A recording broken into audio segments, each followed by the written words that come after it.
Siempre que me toca preparar un sermón, le digo a mi esposa que es muy interesante cómo a partir de 2 o 3 versículos podemos aprender tanto. Así que el mensaje de hoy va a ser simplemente un breve manual sobre las misiones, que es lo que aprendí esta semana y espero poder transmitir a ustedes en este día.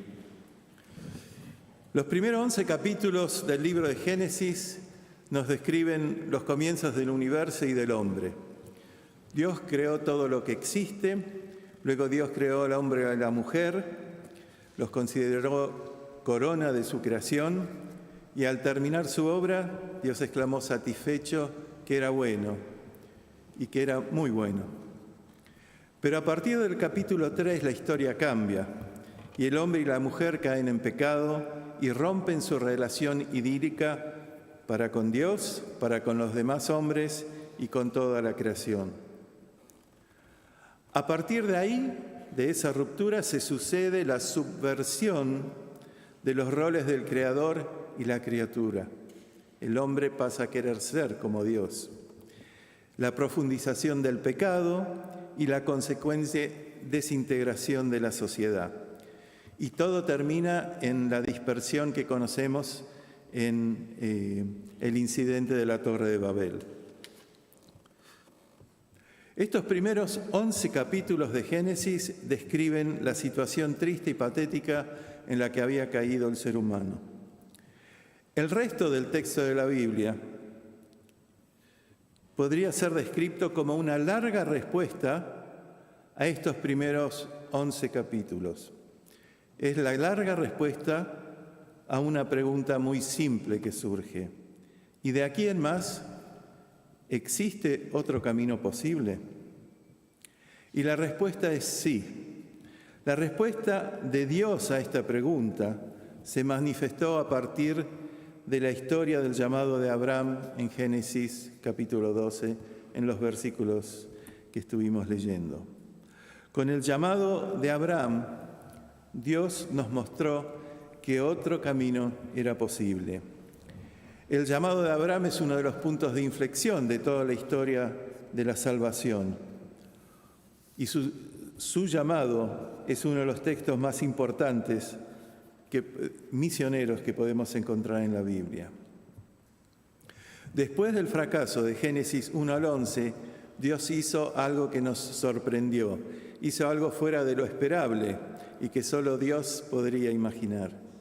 Dios encontró en la tierra de Ur de los Caldeos, en Mesopotamia, a Abraham y Sara, una pareja de viejitos, sin hijos ni descendencia, y decidió convertirlos en plataforma de lanzamiento de su misión de redención cósmica. A partir de ellos dos, Él cambió el mundo. El llamado de Abraham fue el comienzo de la respuesta de Dios a la corrupción del hombre.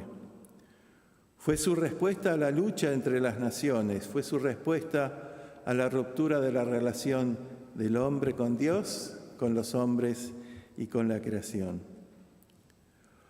Por eso ahora les invito a que nos enfoquemos en las palabras de Génesis, los primeros 3 versículos, y esto es Génesis 12, los primeros 3 versículos, y esto es lo que Dios le instruyó a Abraham. Básicamente está en el versículo 1 y el 3. Deja tu tierra, tus parientes, la casa de tu padre. Por medio de ti serán bendecidas todas las naciones. El llamado de Abraham no estuvo limitado a su propia vida, sino que tenía un sentido misionero que iba más allá de sí mismo, pues la promesa fue un nuevo comienzo radical y revolucionario. Requirió de un quiebre, de una desvinculación de todo lo feo que había pasado de los primeros capítulos del Génesis. Lo de Abraham fue contracultural. Abraham obedeció el mandato de Dios y con ese gesto de obediencia la promesa de Dios floreció y quedó librada hacia el futuro para cambiar la historia. La primera instrucción que vemos es en el versículo 1, deja tu tierra, tus parientes y la casa de tu padre. Por lo tanto, su primera instrucción tuvo un horizonte limitado en cuanto a tiempo y espacio. Lo importante acá era la decisión que él tenía que tomar y que la cumplió. Lo importante fue su obediencia y su fe en Dios. La segunda instrucción a Abraham fue: por medio de ti serán bendecidas todas las naciones. Y acá vemos que su misión era la eternidad misma. Su horizonte no estaba limitado en tiempo y espacio, sino que era hacia el futuro, hacia la eternidad. ¿Abraham debía abandonar su propia tierra? Sí, a fin de que la bendición alcance a todos los pueblos. Por eso ser de bendición, del versículo 2, comprende un propósito y una meta que se extienden hacia el futuro.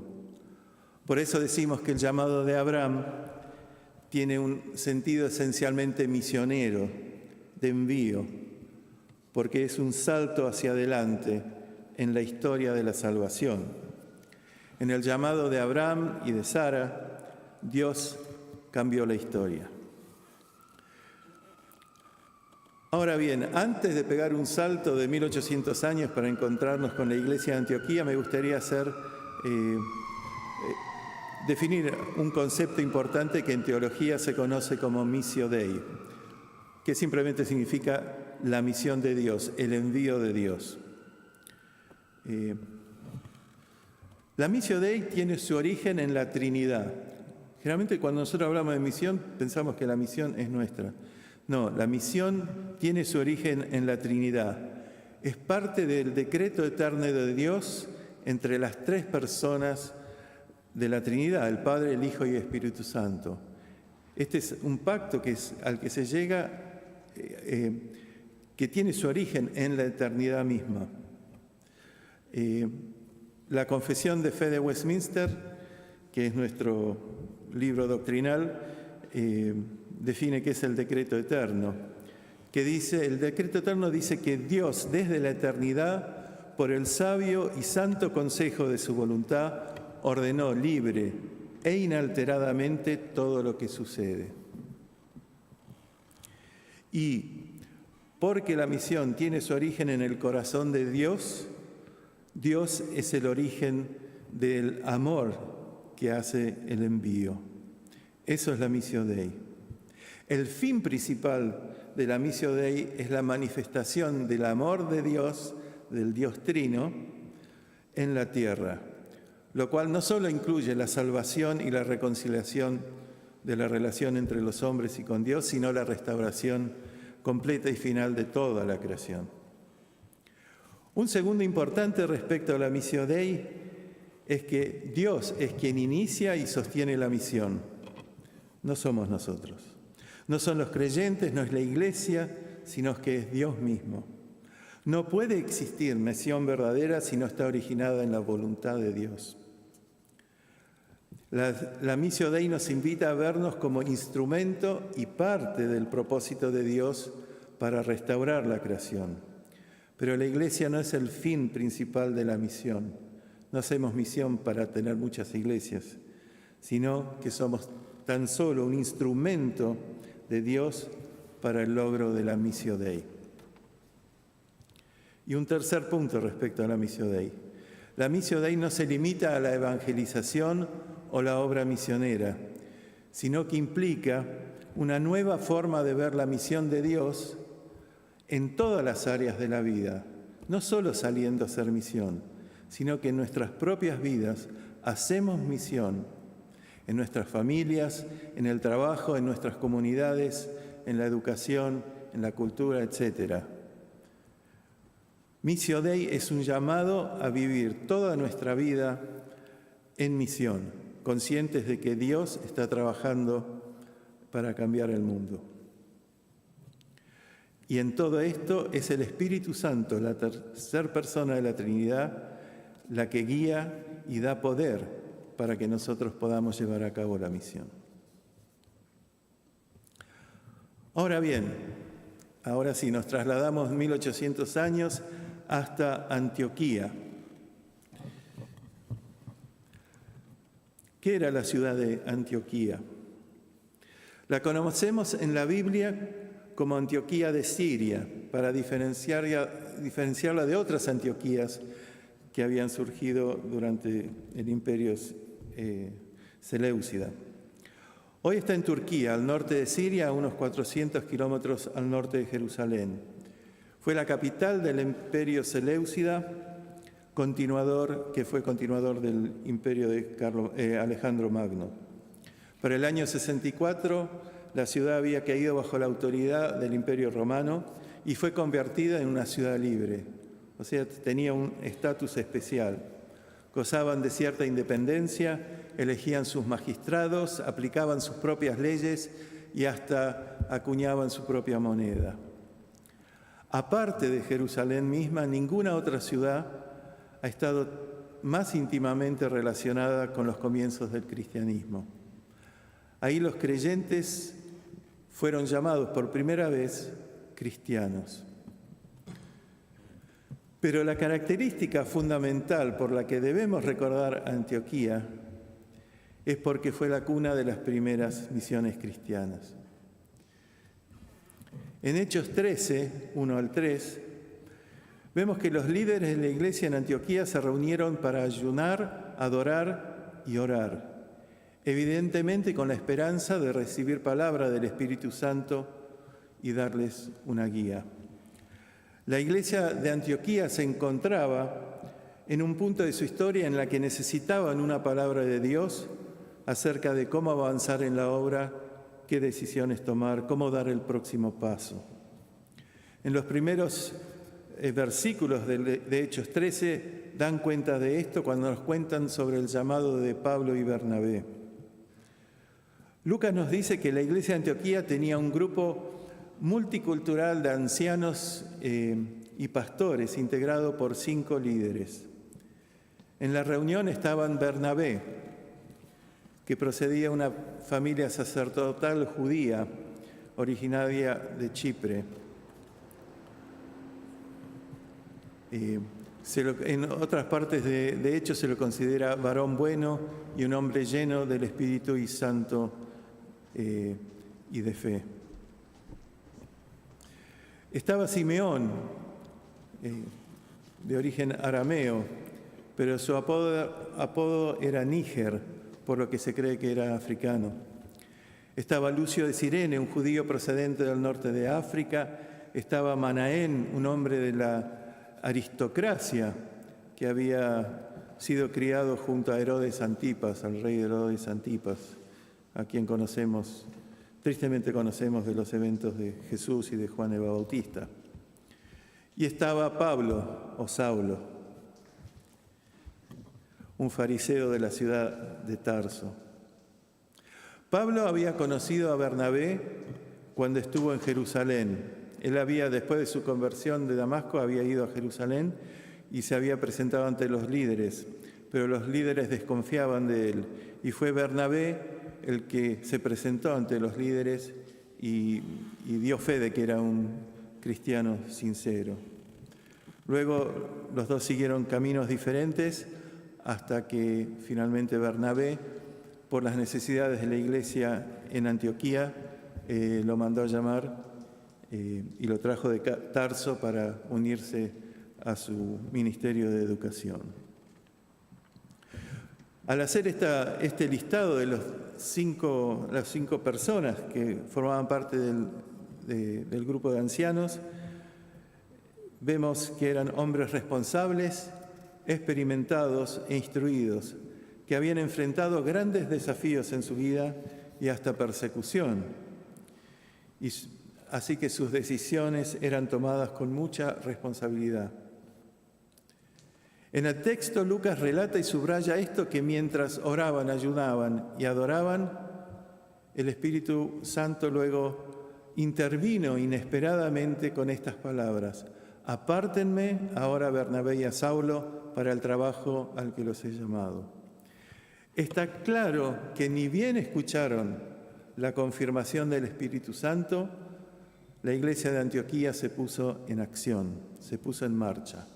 Oraron por Bernabé y Saulo, les impusieron las manos y los despidieron, los enviaron confiando en la guía y dirección del Espíritu Santo.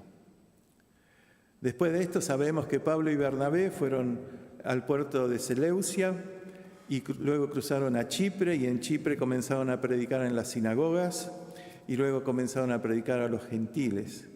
Y su misión se extendió por toda Asia Menor, siguió a Grecia, a Italia. Y siguió extendiéndose hasta el día de hoy, en que hay 2.400 millones de personas que se identifican como cristianos. Ahora bien, este interesante texto, este interesante relato de Hechos 13 nos enseña varias cosas importantes. La primera es que hoy estamos acá gracias a Antioquía. Fíjense en las palabras al final del versículo 2. El Espíritu Santo dijo: apártenme ahora a Bernabé y a Saulo para el trabajo al que los he llamado. Una característica es que el Espíritu Santo ya los había llamado por su decreto eterno. Esto no ocurrió en la reunión de oración. Esto había ocurrido en la eternidad. Esto había sido planeado por Dios desde la eternidad. Pero ahora, en la iglesia de Antioquía se daban las condiciones. Había llegado el momento para que sean enviados. Y lo que Dios había planeado sería uno de los mayores movimientos misioneros en la historia del mundo. Pensemos esto. Hoy estamos reunidos acá en Buenos Aires gracias a esa reunión de 5 personas en Antioquía de Siria, donde Dios habló a los líderes de esa iglesia local. En esa reunión, con solo 5 ancianos orando, el Espíritu de Dios estaba cambiando el mundo. Gracias a esa pequeña reunión, el Espíritu habló y los apóstoles fueron enviados, fundaron nuevas iglesias, se relacionaron con otras comunidades, nuevas iglesias se afirmaron en la fe y más misioneros fueron enviados. Y porque estos misioneros fueron enviados, el mundo fue alcanzado. Y acá estamos nosotros, adorando a Dios.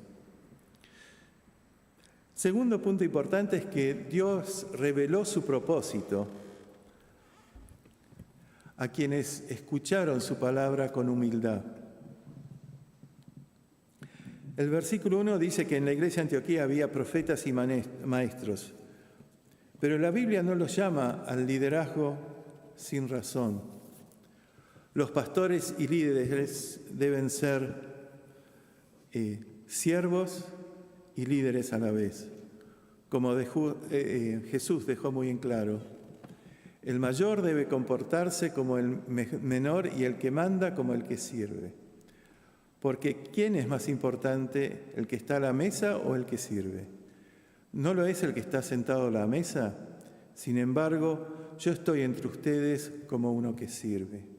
O sea, los líderes sirven liderando. Y no deben liderar según su propia sabiduría, dice, sino por la sabiduría y la palabra de Dios. Por eso Dios revela sus propósitos para la iglesia a estos grupos de líderes que escuchan humildemente y se sujetan a su palabra.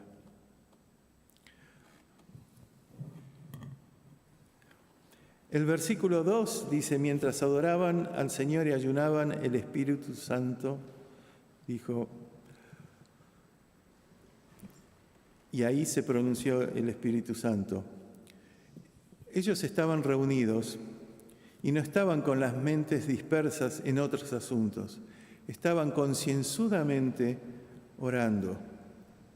Estaban reunidos como líderes de la iglesia, enfocados y predispuestos a escuchar al Espíritu y ser guiados por Él.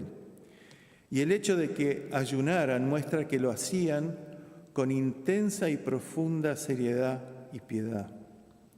No era una reunión social de ancianos, era una reunión ferviente y de búsqueda espiritual. Los podríamos hoy imaginar preguntándose, ¿y ahora qué, Señor? ¿Cómo debemos seguir? ¿Qué nos querés mostrar? ¿Qué más tenés preparado para nosotros en Antioquía? Era un llamado que miraba hacia afuera, no hacia adentro. No era un llamado centrípeto hacia adentro. No estaba movido por las necesidades propias de la iglesia local o del liderazgo. En la reunión los ancianos no estaban pensando en su propia congregación de Antioquía, como dijo ayer el pastor en la cena, sino en recibir la guía del Espíritu sobre cómo alcanzar a otras personas, a otros pueblos. Era un llamado centrífugo hacia afuera. La misión estaba motorizada por el Espíritu Santo y únicamente movida por la necesidad de alcanzar a esos pueblos que estaban más allá. Además, era un llamado a la misión que debía responder a un orden. El conocido texto de Hechos 1 establece ese orden. Jesús dice que recibiremos el poder del Espíritu Santo y seremos testigos primero en Jerusalén. Y cuando terminemos con Jerusalén vamos a ir a Samaria, y cuando terminemos con Samaria iremos hasta los confines de la tierra. Pensemos entonces en esa dirección. Primero pensemos en nuestro barrio, después en nuestra ciudad, después en nuestra nación, y así Dios nos llevará hasta lo último de la tierra. Fue también un llamado que demandó responsabilidad, tanto de los líderes como de los misioneros. Los líderes actuaron en respuesta al Espíritu Santo y obedecieron en consecuencia. Ellos actuaron con responsabilidad. Y por su parte, Saulo y Bernabé se mantuvieron en contacto con la iglesia de Antioquía. O sea, tanto los líderes como los misioneros estaban en estrecho constante contacto. Porque ellos, aunque lejos, seguían siendo parte de la iglesia. Ellos eran parte de la iglesia de Antioquía. Y ellos periódicamente traían informes de su misión. Ellos rendían cuentas. Por ejemplo, después del primer viaje misionero, de este primer viaje misionero, en el Hechos 14, dice, y cuando llegaron y se reunieron con la iglesia, informaron de todo lo que Dios había hecho con ellos y cómo había abierto la puerta a la fe de los gentiles. Todos los líderes y toda la congregación de la iglesia estaban al tanto de lo que pasaba en la obra misionera y con sus misioneros. Y en este punto creo que es importante notar que los líderes de la iglesia de Antioquía gozaban de una hermosa relación fraternal con otras iglesias. Por ejemplo, fíjense su relación con Jerusalén. En un tiempo ellos fueron asistidos cuando Jerusalén manda a Bernabé a ayudar con la educación en Antioquía. Y en otro punto de la historia vemos que Antioquía salió a ayudar a Jerusalén cuando Jerusalén estaba con problemas y en medio de una hambruna. Y ellos llevaron una ofrenda. Antioquía reconocía que no debía ser una comunidad cerrada y alienada de las otras comunidades, sino que su subsistencia y destino como cristiano estaba firmemente relacionado con los demás grupos cristianos. La misión siempre se hace acompañados y no en soledad. Y por todo esto, por todos estos puntos que estuvimos viendo, Dios bendijo a la iglesia de Antioquía. Sabemos que la iglesia de Antioquía perduró por siglos, fue cuna de una de las escuelas teológicas más importantes, y fue la iglesia de varios grandes líderes de la iglesia y padres de la iglesia, como fue San Ignacio, que murió mártir bajo el emperador Trajano, y de San Juan Crisóstomo, que es uno de los padres de la iglesia, el que es más mencionado en la institución de la religión cristiana de Juan Calvino. Ahora bien, desde Antioquía Dios envió a Pablo y Bernabé a predicar la palabra, tanto a judíos como a gentiles. Pero la Biblia también nos muestra que Dios a lo largo del relato bíblico envió a muchas otras personas a cumplir diversas misiones. El concepto de envío y misión aparece en muchas de sus historias. José fue enviado, aunque al principio sin saberlo, para estar en el lugar donde podría salvar a muchas vidas durante una gran hambruna. Moisés fue enviado para liberar a un pueblo. Elías fue enviado para intervenir en asuntos políticos internacionales. Jeremías fue enviado para proclamar la palabra de Dios. Jesús mismo fue enviado para anunciar buenas nuevas, para proclamar libertad, dar vista a los ciegos y liberar a los oprimidos. El discípulo Tito fue enviado para asegurar una administración financiera íntegra y transparente y después para fortalecer la organización de las iglesias. Los discípulos fueron enviados para demostrar el poder sanador y liberador del reino de Dios. Como apóstoles, fueron enviados a ser discípulos y bautizar y a enseñar. Con esto quiero decir que Dios no solo nos llama para ser misioneros, predicadores de la palabra, sino que nos llama y envía a cada uno hacia una diversidad de tareas. Por eso, dediquémonos en oración, como hicieron los líderes de Antioquía, dediquémonos a la oración, al ayuno, a la adoración, para que el Espíritu Santo nos hable y nos ayude a discernir cuál es el llamado de Dios para nuestras vidas. Para finalizar, Dios es soberano, pero tiene poder y autoridad absoluto sobre toda la creación. Creemos que Dios planeó antes de la creación del mundo salvar de entre la humanidad caída una multitud de personas de toda tribu, lengua y nación para su gloria. Dios gobierna y controla todo lo que acontece. No hay poder ni autoridad que la de Dios. Nadie puede frustrar los planes de Dios. Daniel 4 dice que no hay quien se oponga a su poder ni quien le pida cuentas de sus actos. Por lo tanto, Dios es absolutamente soberano sobre toda la creación. Como proclamó el célebre y conocido político y pastor Abraham Kuyper, no hay un solo centímetro cuadrado en todo el dominio de nuestra existencia humana sobre la cual Cristo, quien es el soberano sobre todo, no clame mío, mío, mío. Así que hoy, al igual que la iglesia de Antioquía, necesitamos escuchar y obedecer al Espíritu. Él es quien guía la misión y el que acompaña y sostiene a los misioneros. Él nos empodera. La clave para la misión cristiana se encuentra en la sumisión incondicional a la voluntad del Espíritu y estar dispuestos a cambiar si eso es lo que el Espíritu nos mueve a hacer. Porque es suya la agenda, no es nuestra.